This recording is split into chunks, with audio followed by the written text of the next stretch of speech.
क्या है प्रेम। आज की वीडियो में हम बात करने वाले हैं प्रेम के बारे में। आज का वीडियो थोड़ा सा अलग होगा, तो चलिए शुरुआत करते हैं आज के वीडियो के लिए।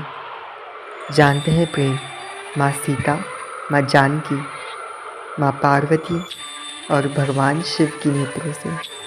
इस प्रेम की सुंदर परिभाषा को श्री राम की आँखों से।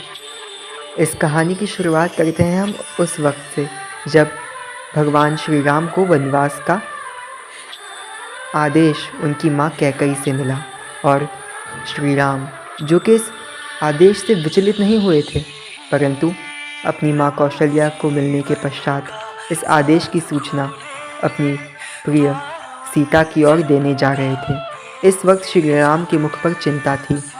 श्री राम धीरे धीरे तो थे ही, परंतु उनका चेहरा अब फीका पड़ने लगा था।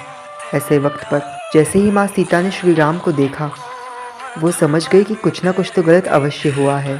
श्री राम ने माँ सीता को देखकर अपने दिल की बात कह दी और अब वो खुद को रोक नहीं पाए। जैसे हम हमारे किसी प्यारे, किसी अपने को देखकर अपने दिल की बातें बता देते हैं, वैसे ही श्री राम ने अपने दिल की बात बताई। माँ सीता को वनवास की खबर बताई और उन्हें ये कहा कि वो अब वनवास पे जाने वाले हैं, तो माँ सीता यहाँ पर रुककर कौशल्या जी, कैकई माँ सुमित्रा और राजा दशरथ की सेवा करें और साथ ही साथ भरत, जो कि राजा बनने वाले हैं, उनके साथ उचित व्यवहार करें। माँ सीता ये सुनकर स्तब्ध रह गई। माँ सीता ने अट्टहास करते हुए, हंसते हुए और थोड़े से क्रोध के साथ श्री राम से कहा कि उनके मायके वालों ने उन्हें बताया है कि किसके साथ कैसा व्यवहार करना चाहिए, और उनका आक्षेप तो यही था कि श्री राम ने उन्हें उनसे पृथक समझा ही कैसे। जो आदेश श्री राम को है वही आदेश सीता को है। जैसे सीता वैसे राम, जैसे सीता वैसे राम और जैसी राम वैसे सीता। एक श्री राम ही थे जो कि माँ कौशल्या के समक्ष या फिर किसी के भी समक्ष कैकई के उस निर्णय से, वनवास की उस बात से विचलित नहीं हुए थे। और अब माँ सीता भी इस बात से बिल्कुल विचलित नहीं थी कि उन्हें वनवास मिला है। वो तो इस बात से दुखी थी कि उन्होंने, श्री राम ने कैसे उनसे पृथक समझ लिया। श्री राम ने माँ सीता को समझाने की कोशिश की कि वो वन में ना आए, वन का जीवन अत्यंत कठिन होता है।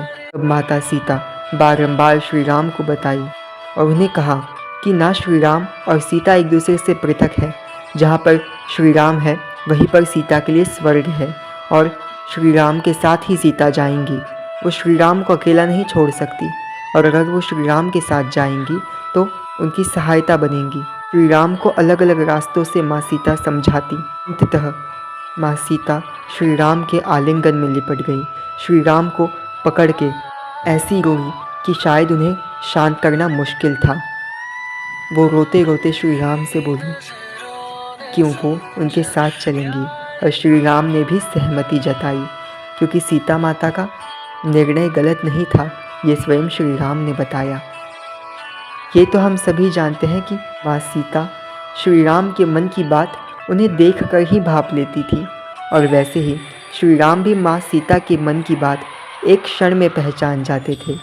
बिना किसी संवाद के वो एक दूसरे के मन की बात भली भांति जानते थे, और इसीलिए उन्होंने वनवास को स्वीकारा।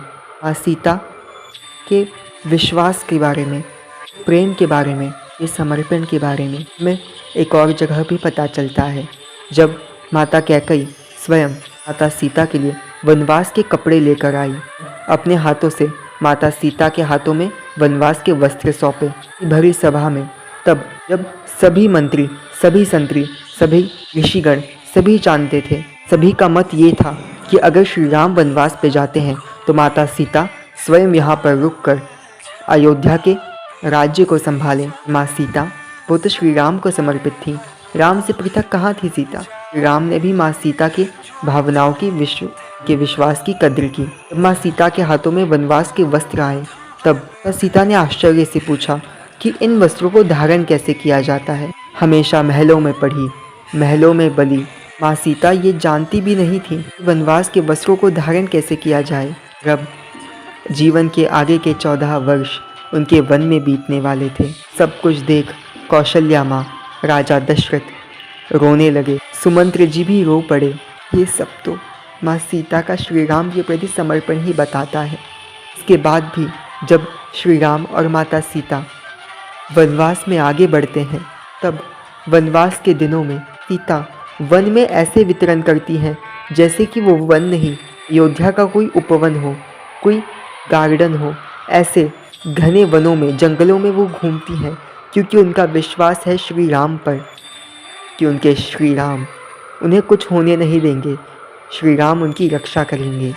जब श्री राम उनके साथ है तब तक सीता को कुछ नहीं हो सकता।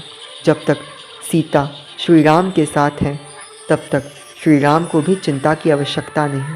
श्री राम तो सीता के प्रेम में इतने भाव विभोर थे, इतने समर्पित थे कि पुष्पों में, कलियों में हर जगह उन्हें सीता दिखती। ऐसे ही बारे में हमें रामचरितमानस में भी पता चलता है। जब माता सीता और श्री राम सर्वप्रथम पहली बार मिले माता पार्वती के मंदिर में, उपवन में माँ सीता ने श्री राम को देखा और भागते भागते माँ गौरी के मंदिर में पुनः पहुंचकर माँ गौरी के चरणों में गिर पड़ी और माँ पार्वती के चरणों में गिरकर माँ सीता ने श्री राम को मांगा और पार्वती ने भी श्री राम को वर रूप में उन्हें दे दिया। उस तरफ श्री राम भी अपने धीर को खो गए और जहाँ देखते, चाहे वो चंद्रमा हो या फिर जल हो, उन्हें सीता के दर्शन होते।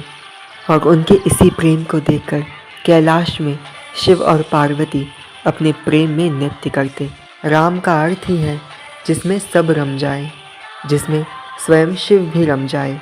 और ऐसी ही राम कथा में शिव पार्वती का प्रेम भी खिलता है। शिव पार्वती का प्रेम ही सीताराम के प्रेम की आधार है और सीताराम का प्रेम शिव पार्वती के प्रेम का सार। माँ पार्वती की तपस्या ठीक उसी प्रकार है जैसे भगवान श्री राम के पीछे माँ सीता, वैसे ही शिव के पीछे बावरी पार्वती 1300 वर्षों की तपस्या तक अपने विश्वास को दृढ़ रखा। वो पार्वती वनवास के घने वनों में भी अपने विश्वास को खोने नहीं दिया, वो सीता। ऐसा ही विश्वास श्री राम का भी माँ सीता पर कि चाहे जो भी हो जाए सीता तो उनकी है। सीता पर ऐसा दृढ़ विश्वास जिसे शब्दों में बयां नहीं किया जा सकता। सीता पर वो श्री राम का प्रेम जो हम क्या बताएं। ऐसा ही प्रेम भगवान शिव का माँ पार्वती पर भी। प्रेम से पूछे गए माँ पार्वती के सवाल और प्रेम से दिए गए श्री महादेव के जवाब। इनके प्रेम के बारे में जितना बोलूँ उतना कम है, पर अभी के लिए इस सेकंड पार्ट में यहीं पर विराम देते हैं और थर्ड पार्ट में जल्दी मिलते हैं।